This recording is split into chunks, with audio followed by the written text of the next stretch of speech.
இன்றைக்கி நம்ம சுவரொட்டி செய்ய போகிறோம். பட்டை,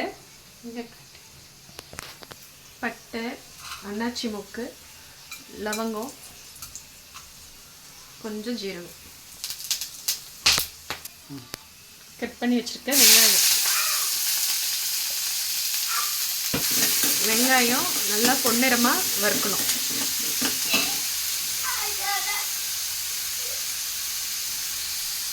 வெங்காயம் வறுக்க கொஞ்சம் உப்பு,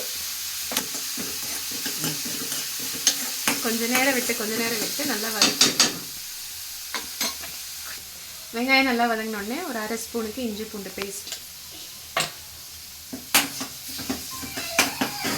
இஞ்சி பூண்டு இந்த அளவுக்கு வதங்கினோடனே ஒரு அரை பழம் தக்காளி,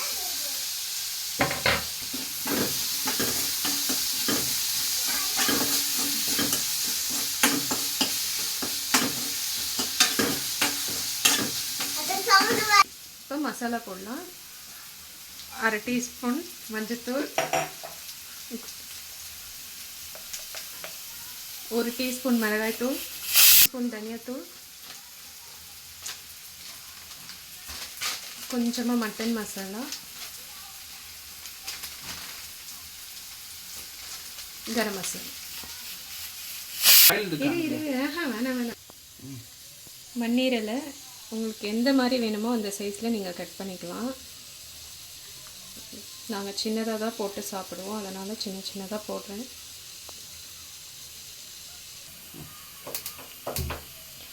இப்போது இந்த அளவுக்கு மசாலா நல்லா வதங்கிடணும். நல்லா பச்சை வாசனை போகிற மாதிரி வதக்கி எடுத்துக்கோங்க. இது வதங்கின உடனே இந்த மாதிரி மண்ணீரலை சின்ன பீஸாக கட் பண்ணி வச்சுக்கிறது இதில் போட்டுடணும். போட்டு நல்லா வதக்கிக்கோங்க.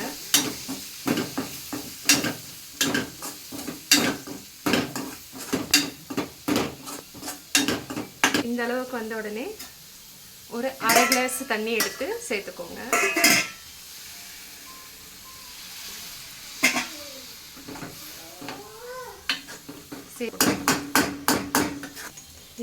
இன்னும் உப்பு இந்த அளவுக்கு நான் போடுறேன். உங்களுக்கு எவ்வளோ வேணுமோ அவ்வளோ போட்டுக்கோங்க. இப்போது வேகிறதுக்கோசரம் நான் அரை கிளாஸ் தண்ணி விட்டுருக்கேன். இது நல்லா எண்ணெய் பிரிஞ்சு சுருண்டு வரணும், அந்த அளவுக்கு வரைக்கும் வேக விடணும். அது எந்த அளவுக்கு வந்துடுச்சுன்னா வெந்துடுச்சுன்னு அர்த்தம். ஒரு 20லேருந்து 25 நிமிஷம் வரைக்கும் அப்பப்போ நடுவில் விட்டு கிளறி விடுங்க. கிளறி விட்டால் இந்த ஸ்டேஜ்க்கு வரும். இந்த மாதிரி எண்ணெய் பிரிஞ்சு இப்படி சுருண்டு இருக்கணும். அந்த மசாலாலாம் அது கூட சுருண்டு வந்திருக்கணும். வந்துடுச்சுன்னா இது கரெக்டான பக்குவம். ஃபைனலாக ஃபினிஷ் ஆனோடனே இப்படி இருக்கும் பாருங்கள். நல்லா போட்ட மசாலாலாம் எல்லாம் மிக்ஸ் ஆகி இந்த மாதிரி சுருண்டு வந்துடும். உங்களுக்கு இன்னும் வேணும்னா கூட ஒரு 5 நிமிஷம் எக்ஸ்ட்ரா வச்சு நல்லா சுருட்டிக்கலாம்.